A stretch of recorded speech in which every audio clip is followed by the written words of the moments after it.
Welcome back to the Weekend Warrior Show Recap Podcast. I am Ty from the Unemployed Architects, sitting down with, dare I say, Ryan guest host. Edward Wolf. That's pretty cool. I'll have to edit that right, but guest host maybe. I don't know. You've been on a lot lately, so Yeah, I'm hosting today. So you're gonna ask me all the questions. Yeah, it's wonderful having you on. I make this up every time, so I feel uncomfortable. It's gonna take me a second to maybe get, I don't know. Situated. Yeah, something.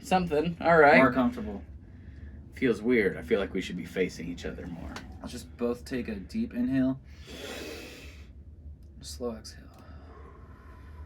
All right. Out there too. Hopefully you did that. But anyway, so let's get into it. You had your first show in a long time, not too long ago. It is the Weekend Warrior Show Recap Podcast. It was on a Thursday. It was on a Thursday. It was a dark night. It was snow blowing across the interstate. And as I drove and approached my distance, I eventually wound up on the dusty old path to El Paso. The old El Paso. Where I hopped on a horse named... Yeah, no, it was in El Paso. Named the Local Tap was the horse that you rode on. And she was a beauty. Right. It was a fun show, dude. It wasn't a super busy night. Some people were out just kind of eating and hanging out. And then, I had some friends show up later, which was kind of fun to see them because I haven't seen them in a while.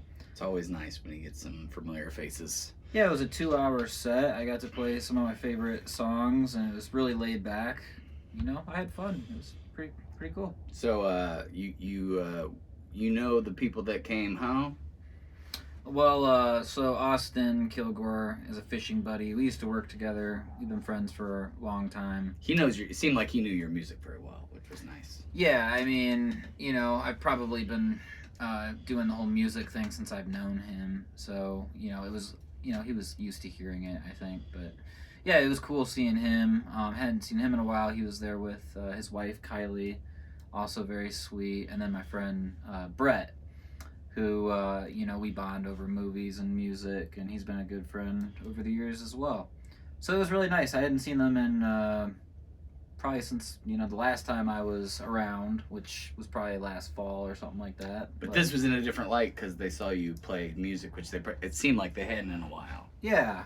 I mean, nobody's really seen you play in too long. It's been a while. So to get you back up there was pretty cool, I think. And it was probably cool for them to hear some of those songs that I noticed they were requesting some like deep cuts, some deep Ryan Wolf cuts. Yeah, man. Was Average Joe one of those? Wasn't that? Yeah, I played about 30 seconds of Average Joe. Couldn't remember. I think the last time I actually played that song was probably like 5-6 years ago. I just don't usually, you know me, I'm always writing new shit. Right.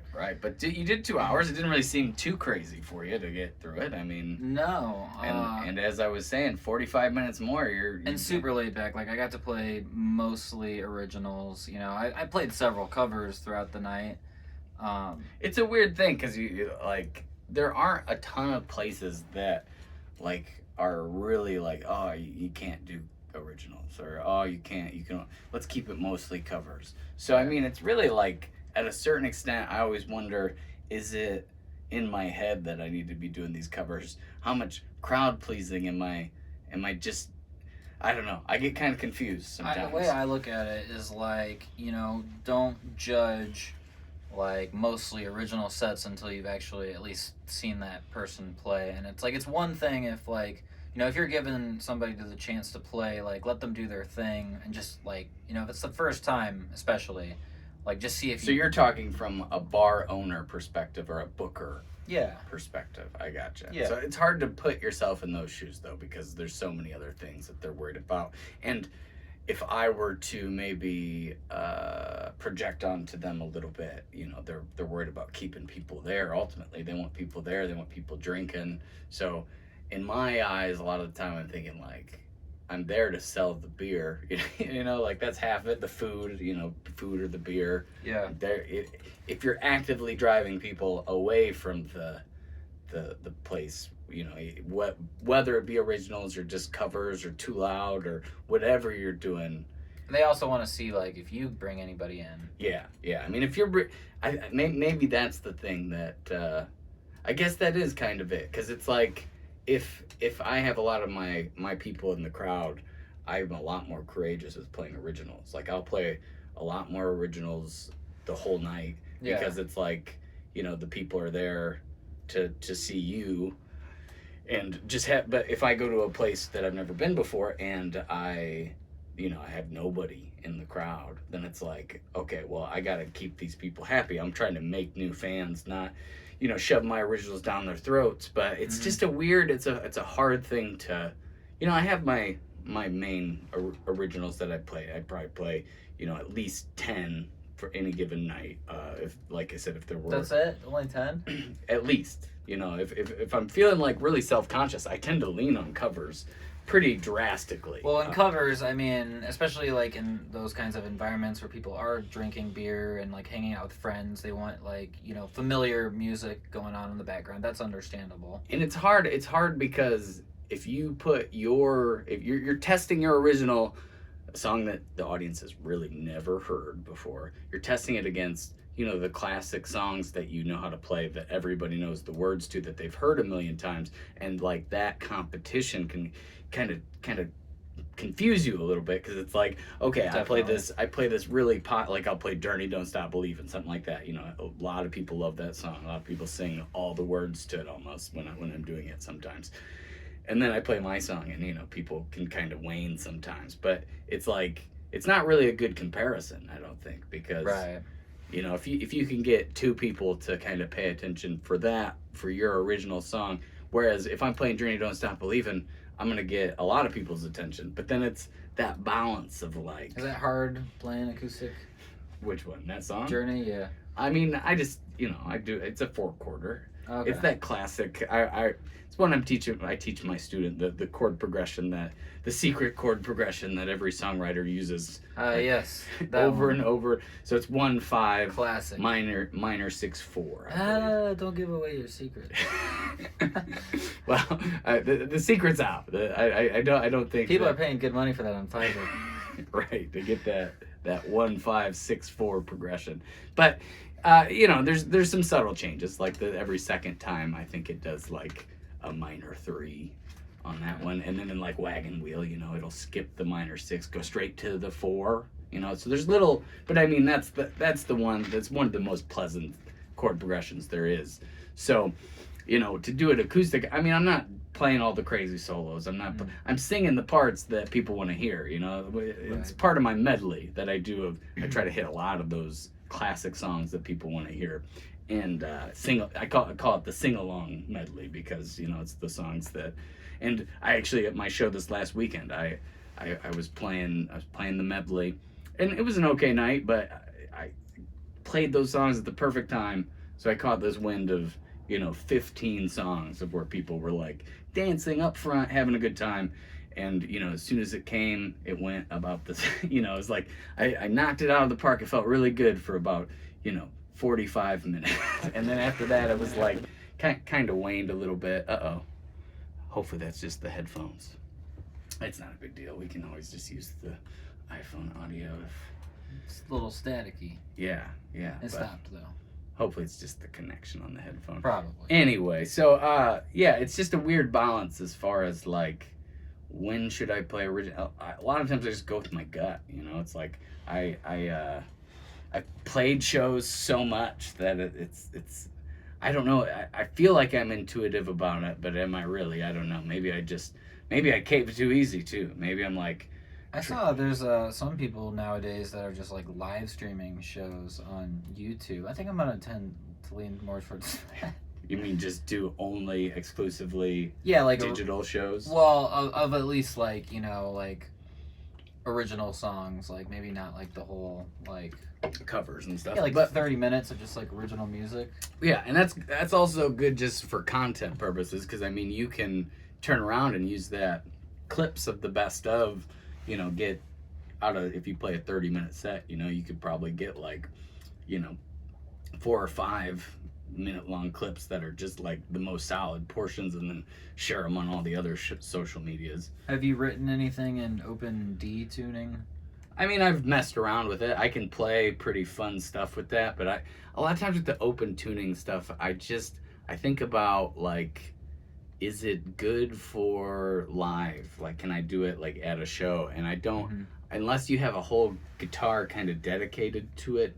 I tend to veer away because I don't want to be Well, guitars tend to, steer out a tune easier with those open chords, and you're, constantly strumming open chords because you're in open D essentially. exactly. But also, it's just like if I'm gonna do a standard tuning song and then do a string of 6 open tuning songs and then go back, it's still a lot of work to get your guitar from standard to. I mean, it's something you could do in your breaks, but The reason I ask is because, like, 3 years ago, I was like writing all these songs in like open D tuning or whatever, and I noticed, like, it was fun for a while, especially because I was like still kind of learning as I went along. well, you get this nice full, just resonant Exactly. sound. It just sounds so good, and you get those sustaining notes on the high end of the, and it's like a pedal on the keyboard, the sustain pedal, because you just get this nice like floaty, like really full sounding chord. And that's what I love about it so much. Just like you do, like you said, sustain is a good word, because like those strings just like really ring out when they're open like that.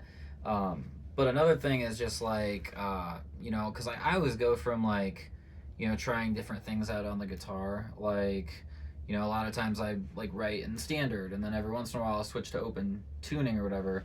The reason I asked is because, like, I don't know, I've been playing a lot of open tuning lately, and I just feel like there are so many possibilities. I don't know. That's what I love about it. I both feel like there's a lot of possibilities, but also you're kind of constricted in a certain way because you're kind of in the box because it's hard to play in different keys. I think that's what it kind of boils down to. I mean, you can move the capo around, and that's fine. That's technically different keys, but essentially you're playing like those same shapes for every different key, kind of, because you got your bar shapes and your minor chord shapes. So you're really, but it is also a little bit more easier to just like screw around and like write little riffs in between those chords. Definitely. A little easier. But you're still kind of in that same like key though. You're like in that open key, so you're still kind of constricted to those. It's a style. Yeah, and it's a feel. I mean, the feel is cool. Mumford and Sons, a band I like a lot.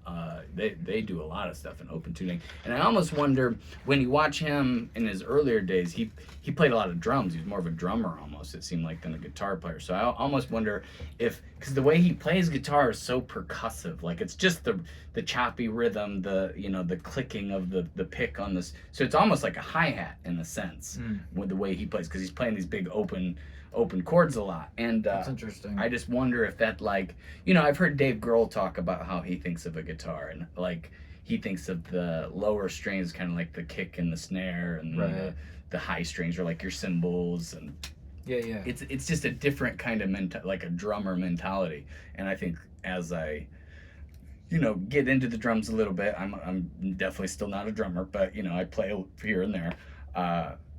You get into it. It did open a lot of doors for the way I thought about the guitar, and I think that open tuning kind of can, in a way, become like that idea of almost being another percussive instrument. That's interesting. That makes me think of August Rush too. Remember? Oh, right, yeah, exactly. Where I'm pretty sure that guitar is probably an open D or C. Definitely open, probably C. You want to be in C. And he's just like using it like it's a drum essentially. And when you hit it and it's not open tuning, that chord kind of rings out to an extent. With my Magic song, one of the things I did was I put it in open E tuning. It's in F, so I just put the capo in 1.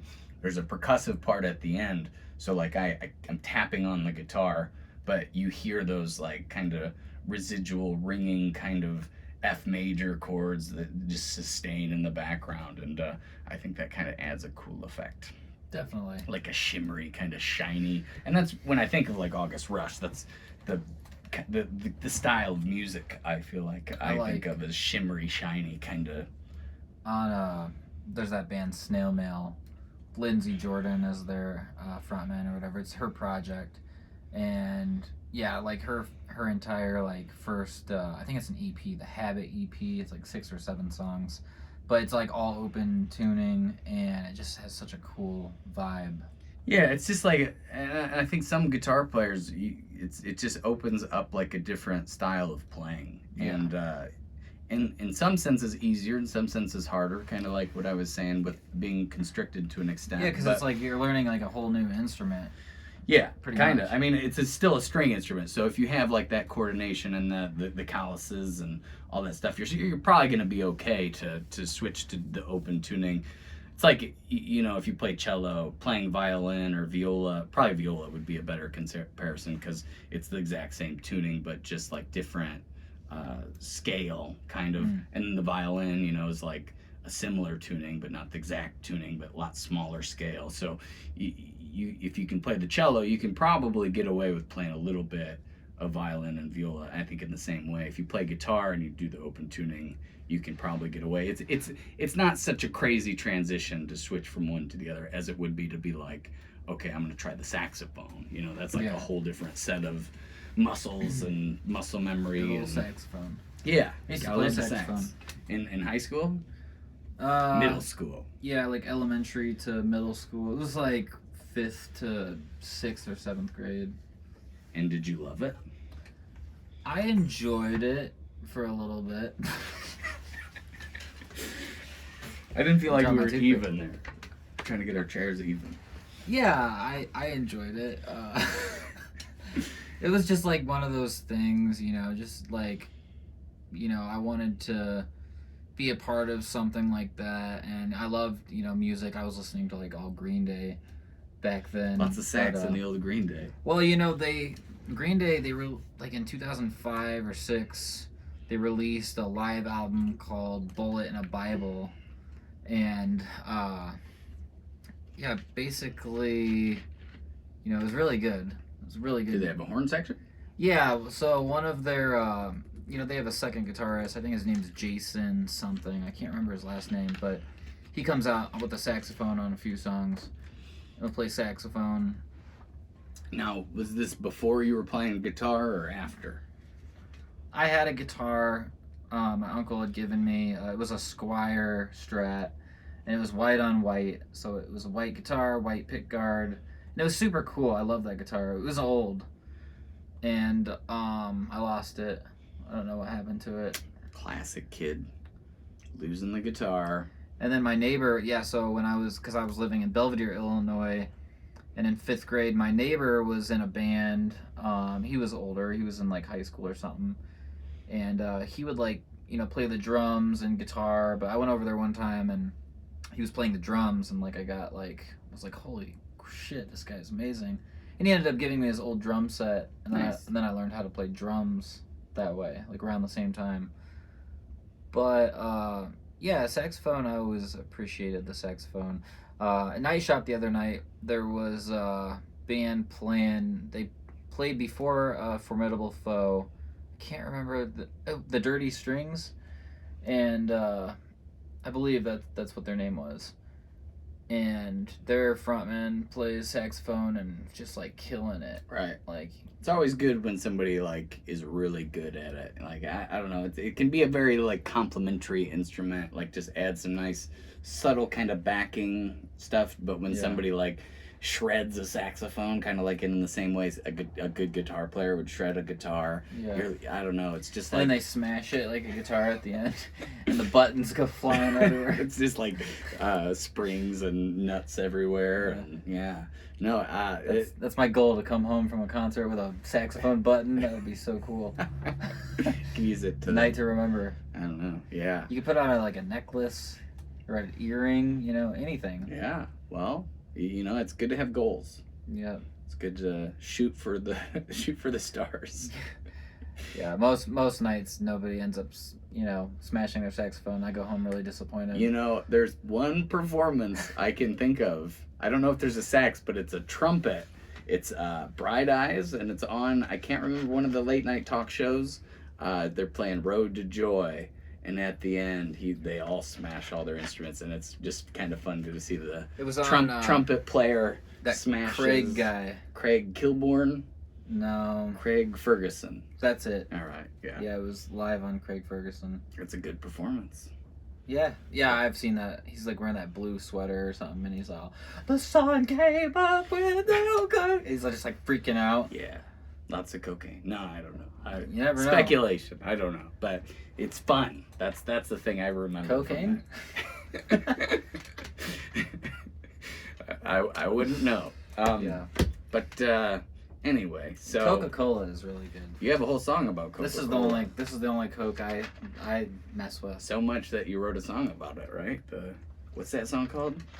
Yeah, I got a song called "There's No Escaping You," and there's like a little funny reference to Coke in that song, but it's kind of ambiguous. Like it could be anything. But then you talk about sugar, the sugary drink, right? Right after that or something. Right.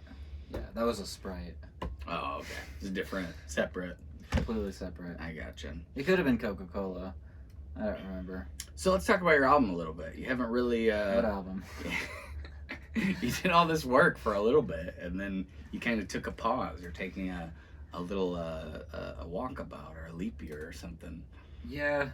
I thing is right now, I'm still finding myself in a creative place where I'm writing like all sorts of different kinds of music, and before I want to commit to like throwing some songs together and like releasing something, it's just like one of those things. I'm not in any rush right now. I'd like to just keep experimenting and creating right now, and then see what comes of it. Maybe I can sort of take little pieces from each phase of this, and put them together and have do a triple album, like release it all at once, and then have be like 3 separate EPs. It's funny, I have a list where I keep like all my new songs that I've been working on since like I got here, and I think it's at like 16 or 17. It's a lot. And it's almost March, so What does that mean? What happens in March? Well, right now it's I don't know what's going on. Ever since I got back to Illinois, I just like I have not been able to stop writing. It's sort of like I wouldn't say I'm very like obsessive necessarily. It's just sort of like it's something that just like I've just been like dealing with. Comes out of you without really. Kind of like how the Joker just like can't stop laughing. Like I can't stop writing. You should compare yourself to the Joker more. It's very endearing. For sure. It really makes people like you, probably. For sure. Wait. Are you being serious? Well, he is kind of an insane clown that kills people. Yeah. I don't think, great movie, great character. I could never hurt anybody, and I could never make anybody laugh either. So there. Okay, well, I just proved myself wrong there. All right. But yeah, it's good movie, good character. I agree. But anyway, so back to the album. Who was that? Was that Shia LaBeouf? Yeah, Shia LaBeouf. That wouldn't make me laugh. You're a joker. All right. With these jokes you're laying down here. It was Joaquin Phoenix, by the way. I was joking. In case you didn't know. I was joking. Joker. So, we just released Wings on my the Middle of Nowhere music sessions, which I'm pretty excited about. That just released this morning at like 12 a.m. And yeah, what were those sessions like? Were those guys pretty cool?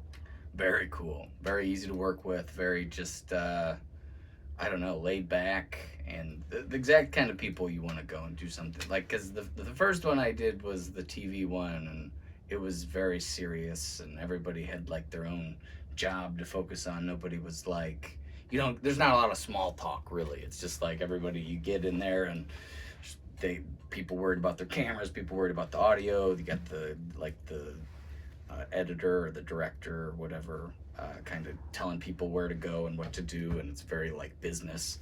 And then you decided not to go with the backup dancers on that one, yeah. But my next one will have. I was hoping you wanted to audition for the backup dancer, right? That was why you're asking. Yeah. I was pissed when you said I didn't get the part. You got some serious moves, but you just don't have it yet, kid. Yeah.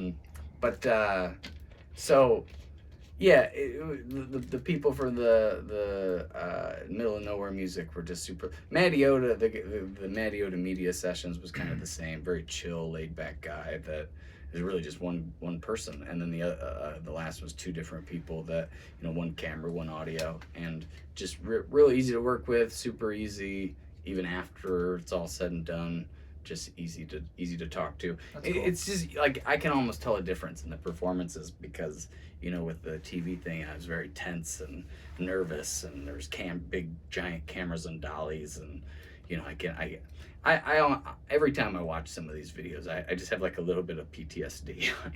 It brings me back, not in like a terrible way. It's just like it brings me back to that nervous feeling that you get, that adrenaline that you have, and it's like when you're watching it, I know what I was thinking a lot of times in that exact moment. Like, I missed that note a little bit, or that, I didn't know what to do with the kick drum here, or those little tiny things, especially on this new one because it's a brand new song. So it was like the first time I'd really done it. I played a couple shows live, but I'm still working the parts out kind of. So to have it recorded, and it was decent. It was better than I expected. But I remember playing it and being like, ooh, I don't know about this part that's coming up. Like, I was like, which was a similar thought that I had in the moment of performing it, was like, oh, that part's coming. What am I gonna do there? So it's like I can see it. I can see it on my face too. Like it's weird to see it. Yeah. But I'm pretty happy with how those sessions turned out. I think I thought they sounded great. The Magic one, I think, was might be my best live video. For the new single. It's gonna be out 2 weeks, March 10th. And I really liked that get up you picked up at a gas station. I don't know what. I was just so bored of all the clothes I always wear, and I couldn't think of it. Like, I was like, I don't want to wear the same shirt that I've worn in these other videos and stuff. And I honestly can't even. Now that I'm thinking about it, I can remember which ones. And then like I do all these show videos too, of where I'm doing the live stream at these live shows. So then I'm worried, like, did I just wear that shirt? So I was like, I had something that Lo helped me pick out, and then I got to the gas station and I saw this, like, and it looked. It's cool. I liked it. It was ridiculous. I thought it was funny. I thought it was interesting looking. I mean, if I would have seen that at Forever 21 or something, I would have probably picked it up. I gotcha. Put it back.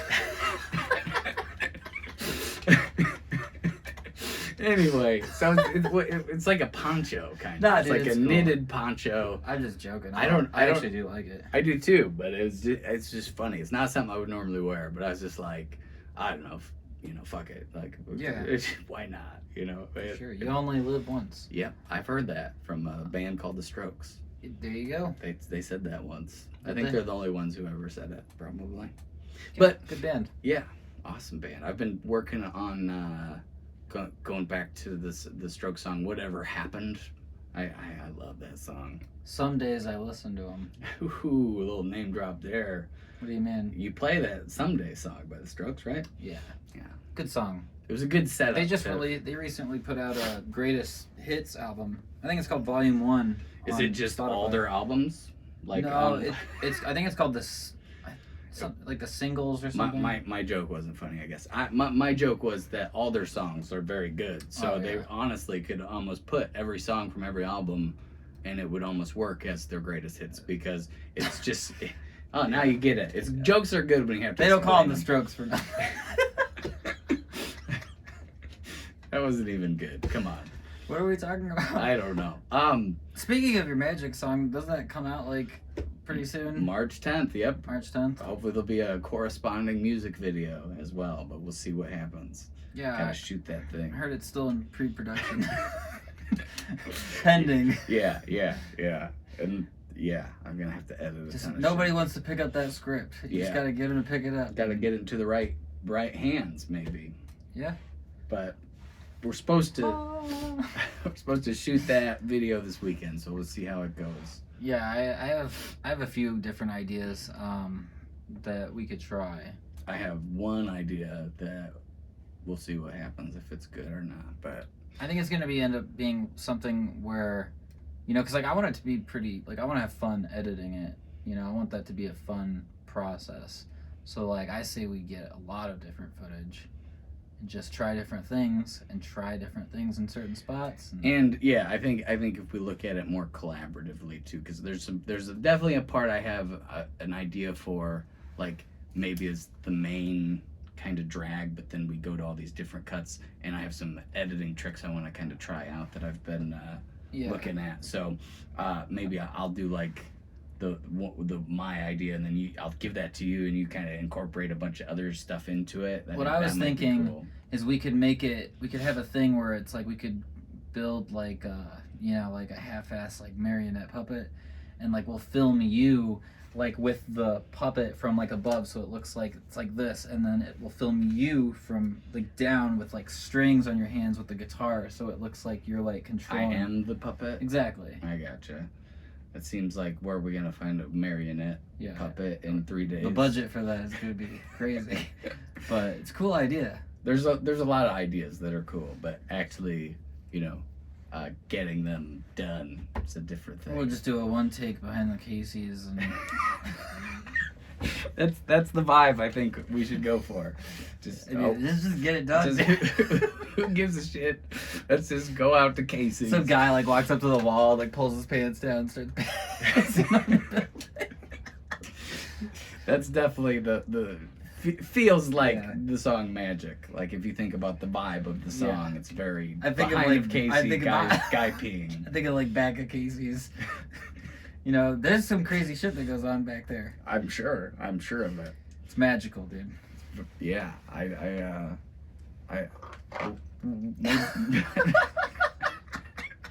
can't even talk. So stupid. Yeah, very dumb. Very dumb. Anyways, all right, we'll cross that idea off. The behind Casey's idea. Yeah. So I don't know. I'm pretty excited with how those turned out. The Middle of Nowhere Music. Check out their page. They had some other really talented people on their sessions. Matty Oda as well has had some. He had this band that I can't remember their names for the life of me, and my phones are being used. But there was was it Tay? Oh, that was an older one. I was talking about since I've done it, because we talked about Tay the last time. Okay, yeah. Since I've done it, there's this new band that they had like, I think it was like 30,000 views on one of the. Oh, the violin. Yeah, the trio. Piece. Yeah, really good harmonies and. Yeah, they were good. I saw that one as well. Yeah, and I can't even believe how many views they have. I mean, I'm lucky on a YouTube short every once in a while get like over 1,000. I've gotten a few on Reels over 1,000, but it's literally over 30 times that. Yeah, I'm bragging about my most under 1,000 posts. No, 1,000 views is still pretty. That's good. I mean. But compared to that I shouldn't compare, but compared to that 30-some thousand, and I'm sure by now it's even more, but it is just staggering the numbers that those. I mean, and great for him because that's gonna get more views on all the videos. Great for me because hopefully I'll get some extra views out of it as well. But it's just crazy to see. And then that I was showing you that Middle of Nowhere, the guy that played the bass. Remember? It's just an acoustic bass where it's right. And I showed you on the TV. Awesome, yeah. And that's Colt Ball's brother, and Colt Ball has some on there too that are really cool.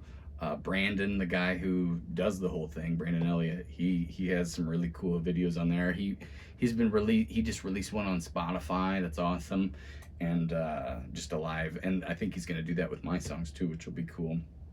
I think he's going to release the third one I played as well as just like only on Spotify. So in about a month after the Magic song studio version is out, probably have those to, promote and show people, which is cool. To have more stuff on Spotify. But I would definitely recommend checking out their page, Middle of Nowhere, and the Matty Oda Media, because some great stuff, great musicians. Stuff. Yeah, I'm impressed. High production value on both, and I mean the Middle of Nowhere Music was just like couple nice cameras, good. They had a lapel mic and a guitar like hook on mic. Very very low-fi production, but I mean I don't know.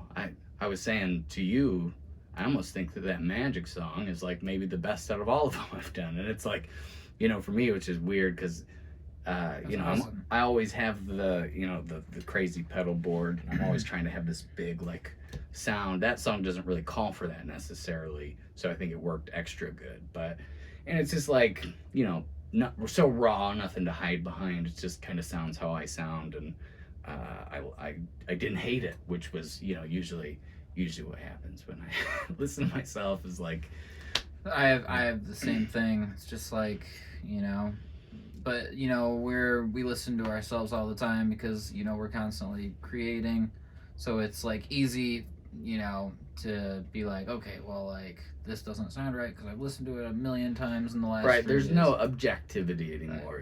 And a lot of times with that stuff, you're so focused on the mistakes that A lot of times, like, I don't listen to stuff that I did like years ago, and I listen to it.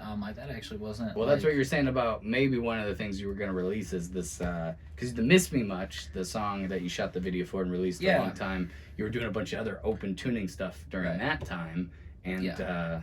you listened to that. I always thought that those had really good production on all of them, and you were sending me some of those that didn't get released, and I was, And Jeff Easton did Yeah, a couple songs for me, which, you know, he did the mastering of Miss Me Much and the mastering of another one called Out of My Head. Basically, yeah, in fall 2019, I had you know, some songs that I was working on, released Miss Me Much as a single, did a music video for it, and I meant to put out this like little like EP or whatever, and I just like, I've been sitting on these songs for so long, like most of them are just like recorded and like produced and like mastered and everything. which is just crazy from my perspective, because for me it takes me so long to do that stuff. It's so expensive. It's like, why Yeah. wouldn't you just release them? But you just get so like so many new songs, and you're so just into those new songs that you kind of forget about those old ones sometimes. And it's just, for me, I'm like, release them. Yeah, it is. It's like, you know, it's like as I change, I feel less connected to the songs that I wrote before, which makes me feel like I don't perform them as well, and like I don't really feel like playing them all the time. Now there are songs that I still play, obviously, that I did like a while ago that I'm like, can, you know, those are songs that I can still play because they're relevant to my situation now.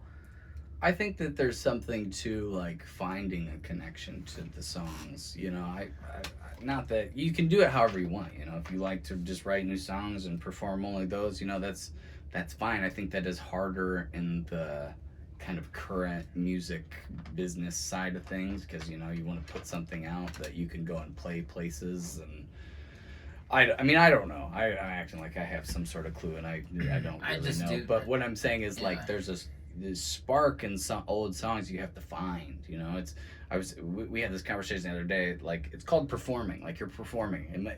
You might be total actoring out. You might have to be a little bit of an actor sometimes, and but the key is finding how to get there, I think.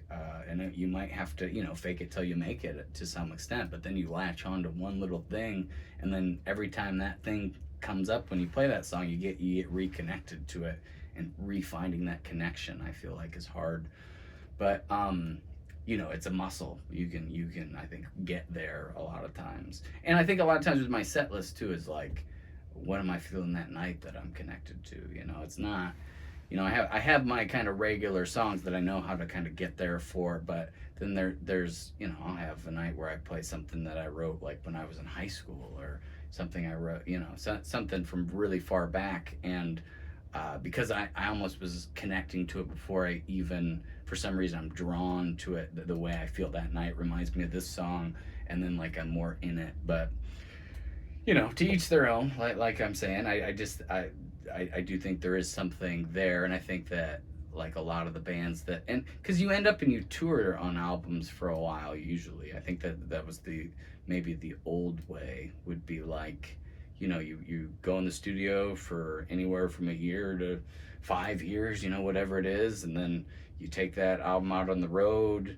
You play mainly those songs. You kind of slowly accumulate maybe some new songs while you're out on the road, and then you go into pre-production for your next album to kind of repeat the whole thing. So in that way of thinking is like, you're playing these shows night after night after night. So hard, I think, sometimes probably to connect to them, like you're saying, because you just play them over and over and over again. I think I'm just gonna start becoming like I have a SoundCloud. I use SoundCloud every once in a while, and I think it's a good way for like people who just like make a shit ton of music to just like post, like, because like you can constantly post. It's simple. Yeah.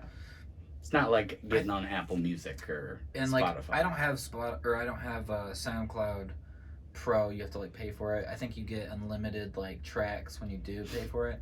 I think I'm just gonna get that, and I think I'm just gonna kind of become a SoundCloud artist, to be honest.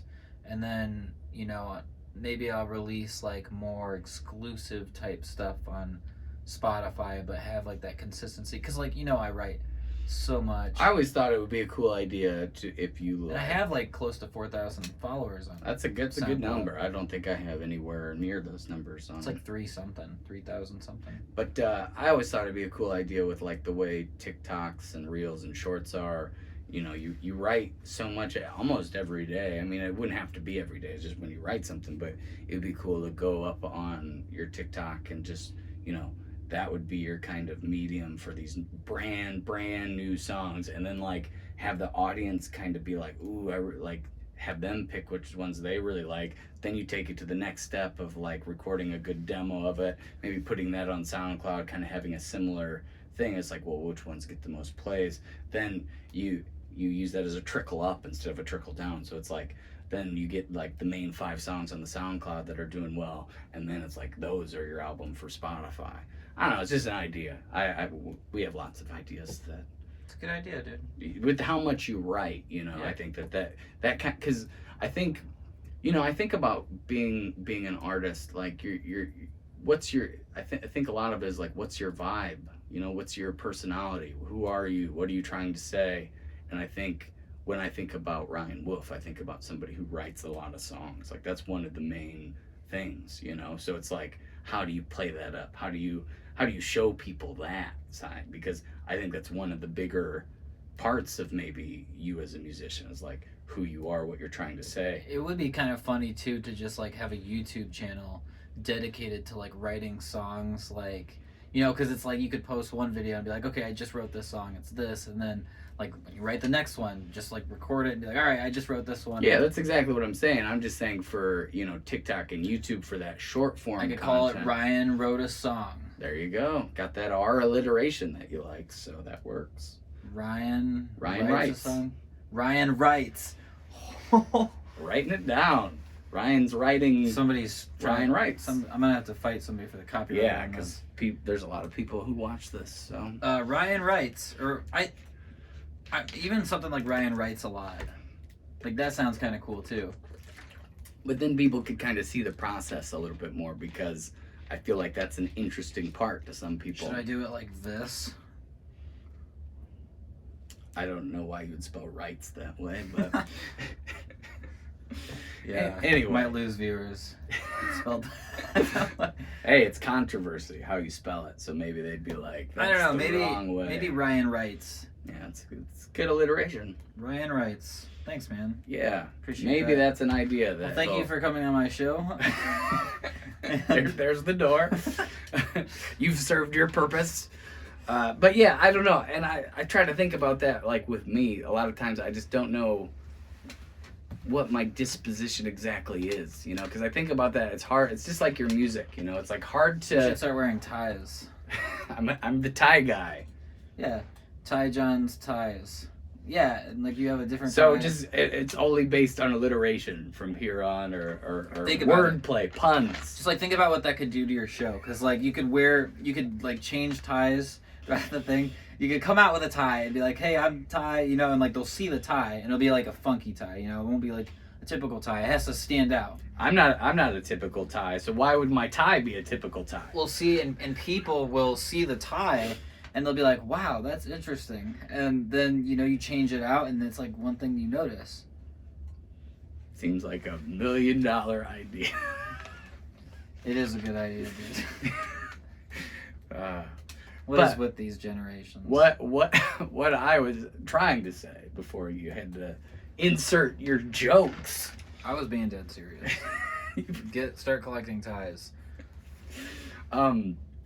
Like thinking about like the disposition, because I follow a lot of stuff on like my TikTok and my Instagram reels that are like music business, and they're saying like, you need to define what you're trying to say to an extent, or like what do you stand for, and I think about that for me, and it's like really hard to look at it objectively, but just thinking like, what am I trying to say, what's my vibe.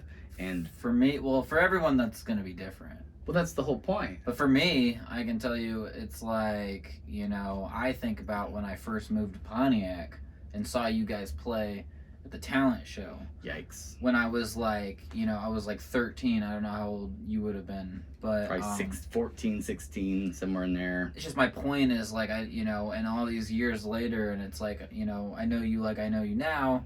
And it's like, I always like connect your music to like, obviously the Unemployed Architects, because that's just like what I grew up knowing you guys as. Yeah, definitely.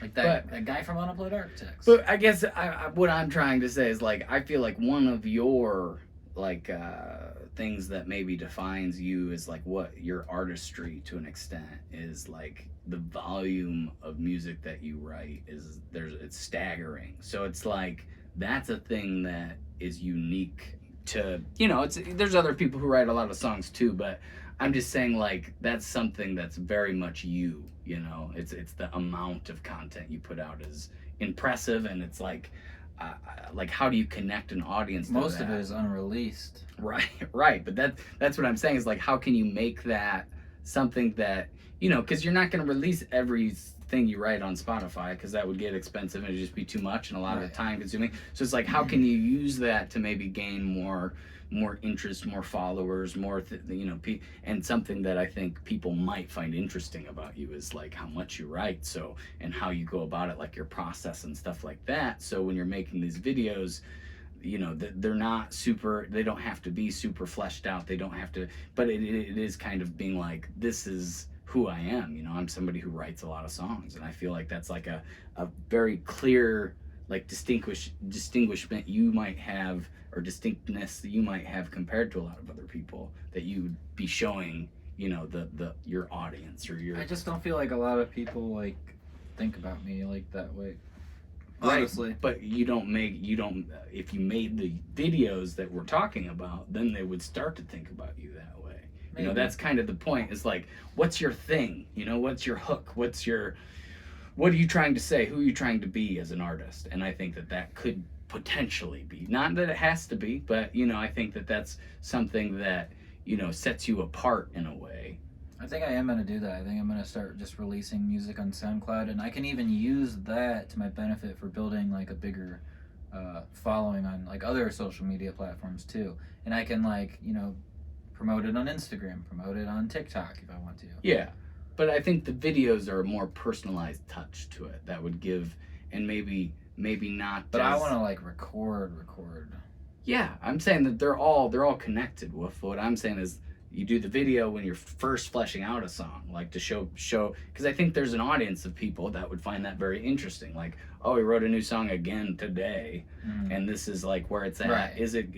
You could do both. That's what I'm saying. They all feed each other. Yeah. Like, you have the first round, and that way people get to know you as a musician, know you as a person, because it's very personal. It's video. It's one-on-one essentially, because they're watching it on their phone, and then that takes them to your Spotify, where you have the staggering amount of music you could potentially have, because you write so many songs, and even though a lot of them might not make it through that first cut, that first video cut, or that filter of is this good? Should I spend more time on it? Still, even beyond that, your completed songs, there's a huge amount of them that you would put on there, and then it's like, okay, well, which one of those are the ones you really feel like are the ones to show, like, because it's different demographic of people that would be watching that thing, and then you're like, the Spotify is for everyone. Like, this is like, if I'm showing somebody my best stuff, this is what's on Spotify. Yeah. No, I get your point. I think that's a good idea. It's a hook, is what I'm saying. Yeah. It's like a thing that people could easily associate you with. It's something I associate you with, and I'm a fan, and I do find it interesting how much you write, even as a musician, as somebody who writes music myself. It's interesting to watch the process. Yeah, and it's all just like, you know, I don't know. Who knows? I'm just wired this way, dude. Yeah, but that's a good thing, and it could be a thing that would make more people kind of take notice. But with not, because you can't do every song as a master production in the studio. So it's like, how do you make something valuable out of just a simple idea that might not ever get fleshed out? Well, I think that might be a way, is what I'm Yeah, saying. yeah, for sure. And then I try to, I think about mine, because it's easy to think about yours, because I'm looking at you from like a third perspective. I'm like watching how you kind of operate, and then I try to think about mine, and I don't know that I have something. I think my hook might just be confusion. My bewilderment. Are you referring to like when you like what are you trying to say? That's what That's the Like that's the question, isn't it? Like, That's you the wanna- question. You're asking me. I know in the moment. What am I trying to say? But that's the question. Mhm. What am I trying to say as an artist, as a musician? And the answer is I don't know for necessarily. me, like the way I've started to like look at it is like, I just try to be like super genuine, like in my like when I write songs. I try to just like not hold anything back, like say uncomfortable things, like just whatever like I want to say. I just do whatever I want to say. Yeah, and I think that you have a pretty broad spectrum of that. When I think about my music, a lot of the times you could almost look at it like venting. Like, I don't write a lot of happy songs, but I'm happy sometimes. It's not like I'm always, sad or depressed or confused or, but when I feel something very strongly, that's when I end up and write a song about it. It's like something that like has a deeper impact. So when I'm saying like, you see like Ed Sheeran, think about Ed Sheeran. What is his hook? Well, his hook is he's a good songwriter. He's written songs for a lot of people. He's written songs for a lot of songs himself that are pretty catchy. Obviously pop songs, but good. He's good. Irish. He's got the red hair. That could technically be, you could count that as like a assessment of his. I don't know if he's Irish. Well, He's British, I think. yeah, but I mean, I'm sure there is the red hair. There might be some Irish in there. I don't think you're too far possible. off base. We'll have to fact check you later, and we'll Sheeran, like Shamrock. Sheeran. exactly. That's scientific there. So, but anyway, so he writes a lot of songs. He's writes a lot of like love songs that are either happy or breakup songs or longing. Educational. Some days I just want to strangle you with. I don't know, man. I'm trying. Try to think of him as what is he saying as a musician? Like, that's what I'm saying. Like, how do you break a musician down into who he is? What is he saying? And like then try to turn that mirror on and be like, who am I? What am I trying to say? How? Because when you think of a certain musician, you have a very like quick like forethought thing, an image that pops up in your head. I think that's kind of what you want. And so then like Chris Stapleton, I think definitely a country guy. I think it's Sings. Staples. God. Anyways. Yeah, he's. Anyways.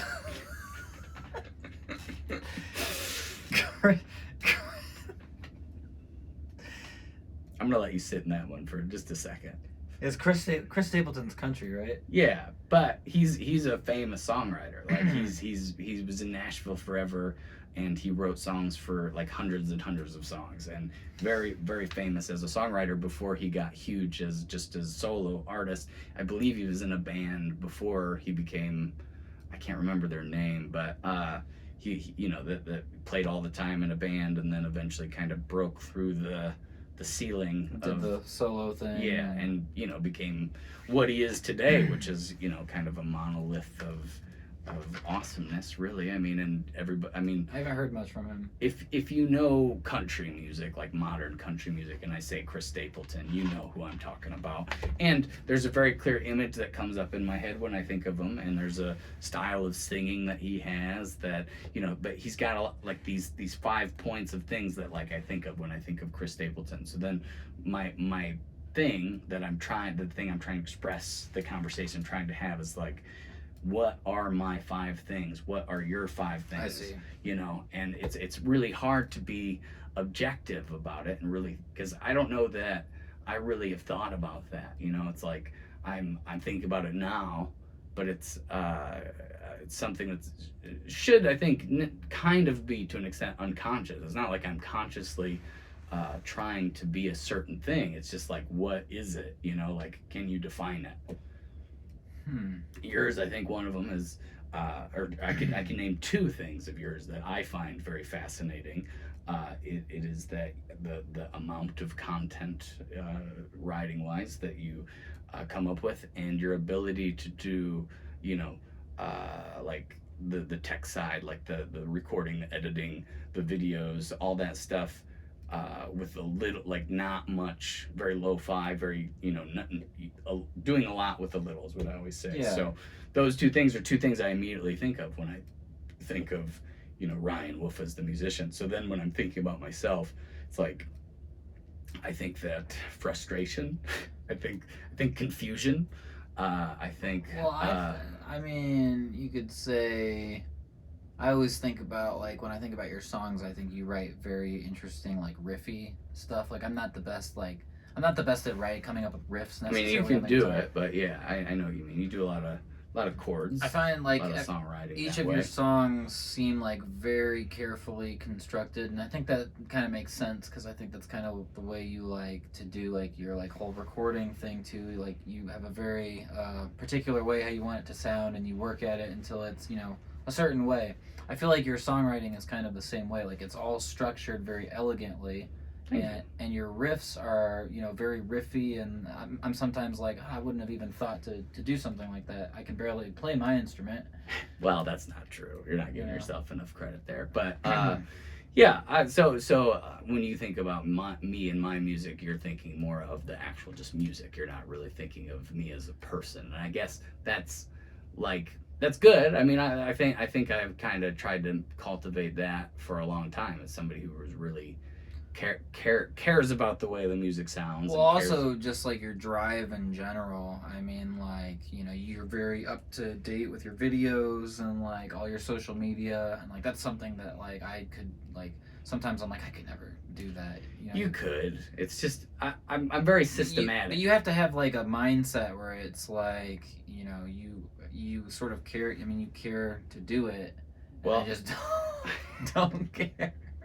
Right. Well, I think there's an obsessive element to, I get kind of obsessed with things. I enjoy like posting videos because like I do it, you know, Right. like I do it. I like editing videos, and like I like sometimes. You're good at it too. I mean, it's not like just that. You know, I feel like I'm playing catch up in a lot of ways with a lot of the tech stuff, but you've been doing it for a long time, and you're pretty smooth with it. You know, you're smooth with all the tech. You're smooth with all the different apps and the editing software and taking the video and what to be thinking about. Like I feel like I didn't start using like my eyes till I was like 30. I'm so much in my head all the time that like I'm not observant at all, you know, like I miss things, simple things that I feel like people catch a lot of the time. But it's been interesting kind of coming to that later, because I think some people just kind of grow up with, you know, they're very visual people. I'm the exact opposite. Like a lot of times I'm looking, like I can't find things that are right in front of me, you know, like so thinking of something visually is a whole new world kind of for me. And it's an interesting, like it's something I tried to not care about for so long too, like as a musician, because you know, you think about somebody's like look or, you know, that, and how like, I don't know, to me that was always just kind of cheesy, like trying to be something you're not. And you kind of, I mean, I always saw it as like, you know, try different things until you like kind of realize who you are. Right, but I'm more meaning like I agree with what you're saying. I'm just saying like when you're not necessarily when you're trying to define who you are, but like I'm just saying I didn't start using my eyes like visually for a very long time, like till I was like 30. You sleeping a lot? Yeah, well, kinda. Like I think about my life, and I don't have a lot of visual memories. Like I think about like the More way audible noises. I'm a big sound guy for sure. I mean, I think that's why I got into music. But I think my thoughts a lot of times are in text form. They're not in picture form. And When you listen to songs though that are like very visually appealing lyrically, like does that see, I think about the aesthetic of the words a lot, like the prettiness of how the words sound together. And yeah, there is a little bit. I used to have this conversation with I think it might have been Big D or somebody is like, uh, I don't like the word beer. So this it's a weird thing. It's like I probably wouldn't say the word beer in a song just because not because of what it is or what it represents or what it gives me visually. I just don't like the aesthetic of the word. And Yeah, I I think dated a beer once, and I never liked the aesthetic of her last name. That was her name. you should have that was really confusing. Oh yeah, You dated a beer. yeah. No, I dated a beer. It was Bier. Oh, I gotcha. But anyway, it's just the aesthetic of that word. Right. That so I think whereas maybe you think of songs sometimes very visually, like a picture being painted almost. I think of the painting as the way the words are strung together. Does that make sense? No.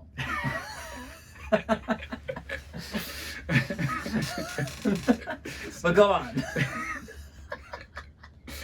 Anyway, it's No, just been I get what you're it's been a cool experience to kind of start to try to use that part of my brain more and Yeah. actually think about like because I think it naturally happens once you start taking videos of things because Yeah. you start thinking about how things are put like I've always liked movies obviously but Yeah. watching a movie now is a lot different than like when I was in high school and I watched a movie because I would think about like the No commercials. that is a bonus, isn't it? Not always, though. We've been noticing with a couple of these streaming services, Yeah. they won't give it away in the commercials. They'll find a way. Yeah, they got to make that money. But yeah, so I think you've always had kind of a good eye for things like that, and I think that's what started this conversation. Is I was saying that yeah. your usage of technology. We'll say technology, so I won't mess up the word again. And your visualness, I think, are two very positive strengths you have, Yeah. and helps you with all the.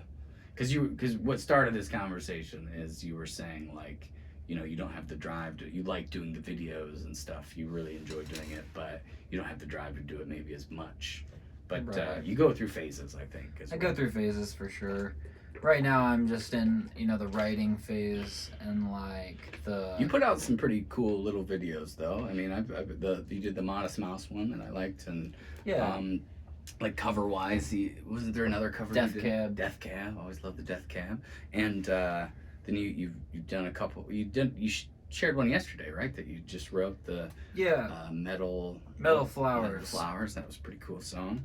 Which is a reference to wind turbines and yeah, I went back to the whole open tuning like I was talking to you about just because I'd been revisiting some those early songs, well, not early, 2019, 3 years ago, and I'm just like I really like that sound, like, so I just pick up my guitar, tune it to drop D, or open D I should say, and just kind of have fun with it, and I've been writing like that lately. Yeah. And you might release those songs, what you're saying, which would be cool, those older ones, because the production value.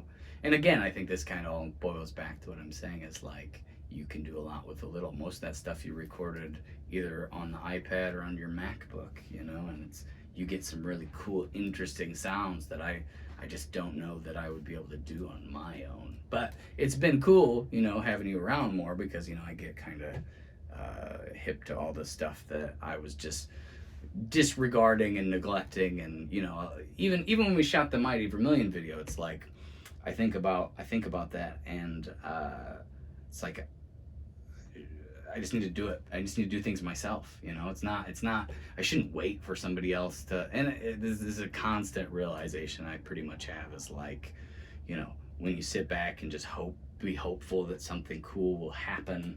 I think story of my life. Right, but I think the only way to ensure maybe that it happens is you got to do it. And I mean, I think you are good at, like, especially with the tech side of recording and all that stuff. You're good with just doing it yourself, not waiting around, not having to have a big budget to go in the studio, not having to send it to some video editor. And I'm always eager to capture that moment and like capture it as fast as I can, as like fresh as I can, because I know like in a day or two it's not going to be the same. So like I'm like, okay, like I got to do this now, like get my shit ready, like get everything set up, record it. Okay, like it's done. Like if I don't feel like playing it now, like I did it the way I wanted it to sound. And it's more in the moment. Of course, like recording for me, like, being a harsh critic myself is just like always such a pain in the ass these days, because like I it's like you hear it a certain way, you want to get it exactly right, and you want to get it almost too right sometimes. Like it's important to remember that it doesn't always have to be completely perfect. That's what makes a lot of songs great. Yeah, great. Is Interesting. The imperfection, not overly whitewashed. And I've gotten to this conversation with you and on my pod. I think it's a reoccurring theme. Is like, I think with my first times in the studio, it was all I was trying. There's still a bit of me that gets through, because you can't totally hide your filter. But it's like trying to. A lot of my first recordings are trying to show that I can do it just as good as anybody else and sound just as good as anybody else. But in doing that, you're whitewashing what might, the Rick Rubin stuff he's always talking about, just knowing what your value is. And, you might be whitewashing some of that value out of it by trying to make it perfect, like you're saying. And I think that's an interesting idea that, through hanging out with you and just, other things like the Rick Rubin stuff, or, trying. And I think that's one of the things I'm most excited about with the Magic song is, it sounds like when I play it, the live version that I did at the Middle of Nowhere Music sounds pretty close to the studio version. It's so cool. It's so cool that that's gonna finally be dropping. Just because, like, I remember when you were first working on it, being like out in Colorado and like driving home from Denver and like listening to it. And that was a rough demo of it too. But it was like such a like refreshing sound for you, because like I felt like a lot of your songs at the time were like more upbeat, and I was like waiting for something kind of like different and like more big band sound too. Well, also just like you really feel those emotions there in the lyrics, and then that whole build up at the end. That's just kind of brings it all home. I'm excited for people to hear that. The one thing I will say about this song is like it's not much to do. Like that's both a good and a bad thing, because I have the single kind of one man band version of it, which is in some parts. I have the foot percussions is a little bigger, and then some parts, like at that ending part, that's the part I'm excited about when that part, but there's a lot of time you got to put in before you get that payoff of that, like, section at the end. And, as that's one of my worries about it, I think, is like, people have heard the song, 3 different ways at this point, and it really kind of just sounds you like... never know what you're going to get. Well, you do in this case, I feel like, but you don't, is what I'm trying to say. Well, that's what I was saying, because it's like, you have to put in the time to get to that ending part. That's all I'm saying. Yeah. And it is worth the wait. That's what I'm saying. It's worth the wait. Yeah. It's cool that it like starts off very like subdued. I mean, yeah, I think the whole song is pretty subdued compared to how I usually record. I almost hear that part as like sort of like a daydream moment, where like everything is sort of coming to life for a second, and you're like looking around at all this life, and then when it goes back down to just you and your guitar, it's like the light sort of fades out, and then it's like dark is closing in on you. And what you're describing is like almost, what I wanted that section in the song to be was magic. The song's magic. Will magic find me? I wanted to find it. You're a wizard. I wanted it to find me, and I feel like that song is. I have this picture I always use where it's like this little rainbow on my face scar, and I kind of try to emphasize that at my shows and stuff. And you know, I think that's a good metaphor for me as a person. Is there's a lot like that. If you look at that picture, it's very dark, except there's a little color, you know, Yeah. right there. And I feel like that Magic song kind of has that same, and that's the production I was going for. Like I was going for, you know, this kind of pretty laid back, kind of sad, depressing song about searching for whatever your magic is, you know, and it could be anything. And for me, it's changed even in the life of the song so far. When I wrote it, I had a very specific idea of what I was talking about, and then as the song kind of lives and breathes, it's kind of expanded to what that could mean. But then, Yeah. you know, I caught it. You know, I caught the magic for a second, and that's what that whole section is supposed to be, is me trying to catch that magic. The magic doesn't last forever. Right, and it fades just as soon as it got there. And for me, it seems like it's in small bursts. I wouldn't recommend it to my Muggle friends, but everyone else is gonna love it, dude. Well, yeah, I hope so. But we'll It's see. a good one. I'm excited for it, man. That's And cool. then you've been kind of with me on the process a little bit on Digital Soul, which is going to be my next single right after that, which I'm pretty excited about as well. Jeff's working on that Yeah, one. Jeff has been the engineer producer, had a lot of awesome ideas with it, and He's got a good ear for that sort of and thing. he played some guitar on it that's pretty cool too. Oh, cool. Added some depth, I think, in a lot of parts, and I'm really excited about it. So couple months after the Magic song releases, that'll be my next one. And we actually started the one after that, the Bold and the Best. So I'm trying to stay more like on a straight path of like every couple months I'm gonna release a single. What I would hope for you is, you know, write more songs, and I'll help you record them. And well, that's what the idea behind my next album is, definitely more on that vein. Like it's like I'm taking, you know, 5 kind of big production studio sounds, and I'm gonna mix it with these kind of lower, kind of newer songs. I was like, the thing I really real.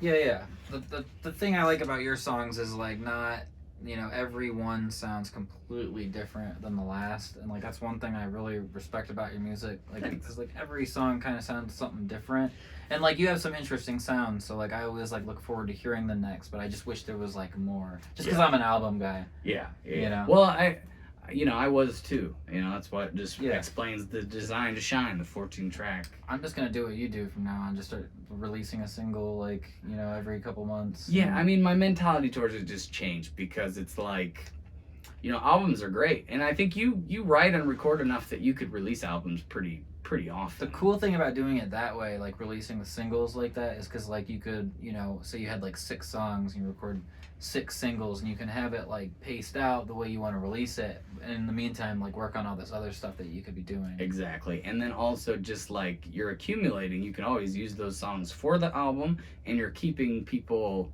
you know, the problem with Design to Shine, I always bring this up, was we took 3 years, we didn't put anything out for that 3 years. You know, how are people supposed to keep up and be excited about what you're doing if there's just, and I wasn't even playing as many shows back then either, you know, it'd be like, you know, maybe 4 to 6 times a month, and it was mostly full band shows. And, you know, so I lost so much momentum. So then, you know, I've had all these conversations with kind of the current state of music with different, you know, artists and different engineers and stuff. And I think that the single mentality, though it may not be my personal favorite, because I do, like we were talking about the Strokes earlier, like putting their albums on for cover to cover, some of my best times I've had have been listening to, or like Radiohead, you know, from cover to cover, great albums. But like it I don't know that it necessarily jives with the way that the market is now. I've been listening to a lot of Radiohead lately. Yeah, I know, we've been talking about it here and there, and it's just fantastic. It's like, honestly, like I don't know, you know, it's like one of those things where it's like, you know, where was I? You know, like I had listened to some of their songs before. You know, they had some popular songs, you know, and they have that album, A Moon-Shaped Pool. Yeah. Which was like the only one I like ever listened to front to back.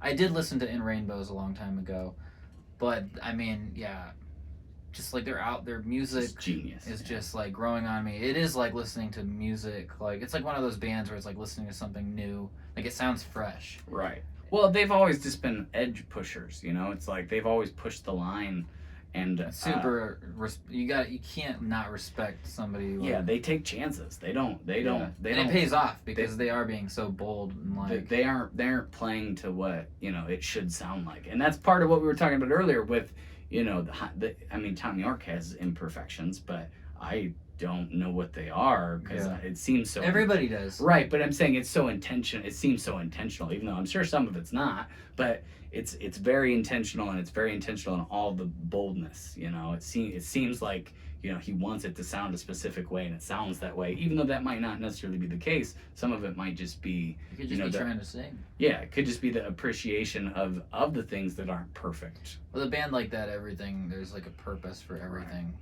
It's like that's like a radio. That's like one of those project bands, like if that makes sense. Like some bands, they're fun, like all this stuff. Radiohead, it's like the name itself is like a project, and the music is like different like musical journeys. Like almost every album, I believe, is conceptual too. Like, it seems like a concept album. Like they're able to keep this consistent tone while having like all these different sounds on each song, but it all like fits. And it's all, I don't know, I always say it like, it brings me to a weird headspace. That's why I don't over listen to Radiohead. I always love when I do, but it brings me, in high school I listened to them a lot, and it brings me back to, there's a certain amount of melancholy or depressive feels that you get when you listen to that stuff, and not just depressive, but like weird depressive, not like it's like this like weird, like you're like in this weird like void of emptiness. Yeah, a lot of emptiness. So how to disappear completely. We were just talking. But it is like you feel it like in your soul almost. Like it's like soulful but sorrowful, and very pretty, very beautiful in a way too. The song that's been just like on my mind the past like couple weeks is that Nude song, the third song off In Rainbows. Just like so well put together. You got these like strings that come in, but there's these like haunting, almost like ghosts, and it sounds like a guitar almost being like sucked back, like almost reversed. It's just very eerie. It almost gives me like a Sgt. Peppery feel, Magical Mystery Tour sort of Beatles era feel, but it just also sounds so fresh and clean. Their production is so clean. They put everything, they mix everything so meticulously that you can almost hear each individual instrument along the spectrum, whereas in a lot of music it tends to blend together. But one thing I've noticed about the production on a lot of Radiohead albums is like you can hear each individual instrument. It's very widespread stereo panning, and like it's very intentional, which is very cool. Yeah, I mean, they're iconic for a reason. Sometimes I when I was young, I used to really like ketchup. And then I got to a point where I ate it on everything, and then I started putting mustard on things just for a change, and then I got really used to that. And then I kind of, in my mind, I'm like, ketchup's not that good. And then I eat some chicken fingers every once in a while with ketchup, and I'm like, damn, this chicken is good with this ketchup. So it's like, it's just a metaphor. So the point it's like, is ketchup is good. Yeah, they're iconic for a reason. I think people might think of Radiohead sometimes and kind of roll their eyes almost to an extent, but I probably wouldn't want to hang out with that person. But yeah, it's funny because like I used to like be like, this guy says he listens to Radiohead, like. Yeah, it's almost like a descriptive personality trait when you say you listen to Radiohead, because it's But until you've dived into if you give that chance to the band, because it is one of those bands. Some bands are just like, I don't want to say like difficult to get into, because you could get into anything, but you have to. It sort of makes you work for the payoff in a sense. Like you have to be patient with it, because their songs build and crescendo into this like. And it's, I don't know, it's thought of as like being like a smart person's rock music, if that makes sense. Like it's almost like, I don't know, there's almost a certain amount of. It's mathematical. Yeah, I just mean like, you almost think about pretentious, like when you talk about certain bands, like. I listen to Radiohead like it's above other music, which I'm not saying it is, but I think it might be. When you really deep dive into it, you like realize like, oh man, this especially if you take time into account too, is when they were releasing some of this stuff, because as you were saying, some of it seems so current. It still pushes the lines. even to today's music. I mean, But- and isn't that like what all the classic albums should do? Sound Yeah. fresh each time you listen to it. I mean, there are some albums I listen But to. I'm like, I this think- could have come out yesterday. I think that some of that, though, to an extent, is like, you know, if you start a sound, like there's a few bands that I can think of that really brought the 80s back, like that 80 kind of U2S delay, arena rock. There's a few bands that do that. And so when you go back and you listen to that arena rock, that U2 stuff, it doesn't sound very fresh, because since then we've heard they started a whole movement of music that, like, it became common to maybe listen to that style of music and not even listen to the original, you know, bands that started that style of music. Right. Whereas Radiohead, I feel like, you know, there's still not a lot of bands that really like It's like their own genre. like you That's how can't. Nirvana It's too was. good. It's too good. Nirvana had their own. They had sound. copycats. They had though. copycats, but like even the copycats didn't sound like Nirvana. I think that the copycats were just people that wanted to jump on a trend a lot of the time and like try to, but you can't copy that magic that they had, you know. Yeah.